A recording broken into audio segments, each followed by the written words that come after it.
¿Puede el dinero comprar la felicidad? Ella pensó que sí, y me dejó por ello.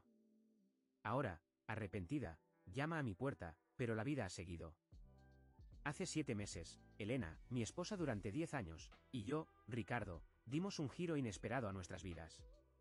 Un ascenso, una nueva ciudad, y una ambición desmedida lo cambiaron todo. El detonante, una oferta de trabajo que ella aceptó a mis espaldas, un puesto de alta dirección lejos de nuestra familia y de mi padre enfermo. La salud de mi padre se deterioraba rápidamente, mi presencia era crucial para mi madre y para él. No podía simplemente abandonarlos. Elena no comprendía mi apego, lo tachaba de sensibilidad excesiva. Su ambición la cegaba ante el dolor de mi familia. Antes de la enfermedad de mi padre, habíamos considerado mudarnos, pero la situación familiar cambió nuestros planes. Ahora, era impensable. Intenté explicarle mi punto de vista, la responsabilidad que sentía hacia mis padres, pero ella se negaba a entender. La discusión escaló hasta tal punto que Elena se marchó de casa, buscando refugio en el hogar de sus padres. Creí que sería el final. Pero regresó, y decidimos luchar por nuestro matrimonio, por nuestros hijos. Acordamos un matrimonio a distancia. Ella se mudaría por el trabajo, y yo me quedaría cuidando de mi padre y de nuestros hijos. Un sacrificio temporal, pensábamos. Los viajes de fin de semana eran agotadores, pero intentábamos mantener la llama encendida. Sin embargo, la distancia comenzó a erosionar nuestra relación. Sus llamadas se volvieron frías, nuestras conversaciones, discusiones. Parecía que ya no quería saber nada de mí. Después de 4 meses de distancia, llegó el golpe final, papeles de divorcio.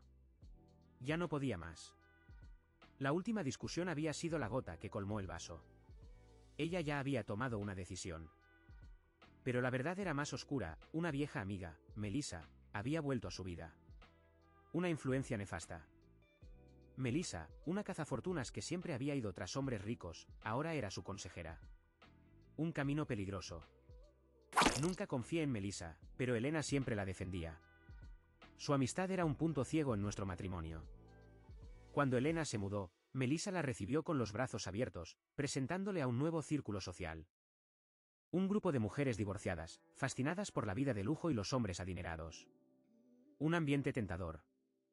Según Elena, eran un grupo de apoyo, pero yo veía algo más, una red de ambición y superficialidad. Mujeres que habían tenido hijos con hombres ricos, pero que ahora buscaban una vida aún más opulenta, sin ataduras. Melissa era el centro de esa red, la que les presentaba a los hombres y les enseñaba a obtener lo que querían. Elena comenzó a cambiar, a obsesionarse con la ropa de marca, los restaurantes caros y las fiestas exclusivas. Ya no hablaba de nuestros hijos, de mi padre, de nuestros sueños. Solo de su nueva vida. Me di cuenta de que la estaba perdiendo, que se estaba convirtiendo en alguien que ya no reconocía. Intenté hablar con ella, pero era inútil. Estaba cegada por el brillo del oro y el poder del dinero. Entonces, llegaron los papeles de divorcio. Firmé sin oponerme. Ya no quedaba nada que salvar. Los meses pasaron. Me centré en mi padre, en mis hijos, en reconstruir mi vida. Mi padre falleció. Fue un golpe devastador, pero tuve el consuelo de estar a su lado hasta el final. Elena no estuvo presente. Ni siquiera llamó. Se había alejado por completo de nuestra familia. Después del funeral, me dediqué por completo a mis hijos. Ellos eran mi prioridad. Me convertí en padre y madre a la vez. Una tarea difícil, pero gratificante. Poco a poco, empecé a sanar. A encontrar la felicidad en las pequeñas cosas. Conocí a otras personas, hice nuevos amigos, me abría la posibilidad de un nuevo amor. Empecé a creer que merecía ser feliz, que tenía derecho a una nueva oportunidad. Entonces, un día, sonó el timbre. Era Elena. Estaba demacrada, vestida con ropa sencilla. La vida de lujo la había abandonado. Me contó que la vida que había elegido no era lo que esperaba, que se sentía sola y vacía. Que Melissa la había engañado, que la había utilizado para sus propios fines. Que los hombres ricos solo la querían por su apariencia, que no se preocupaban por sus sentimientos. Que se había dado cuenta de que lo había perdido todo, de que había cometido un error terrible. Me rogó que la perdonara, que le diera una segunda oportunidad. Me dijo que quería volver a ser la familia que éramos, que me amaba. La miré a los ojos.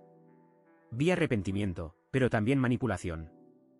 Recordé el dolor que me había causado, el abandono, la soledad. Pensé en mis hijos, en la necesidad de protegerlos de una madre inestable. En la nueva vida que había construido, en la posibilidad de un amor verdadero. Y tomé una decisión. Una decisión difícil, pero necesaria.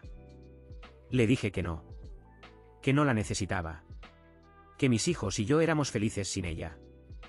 La felicidad no se compra, se construye. Y yo ya estaba construyendo la mía. ¿Qué harías tú?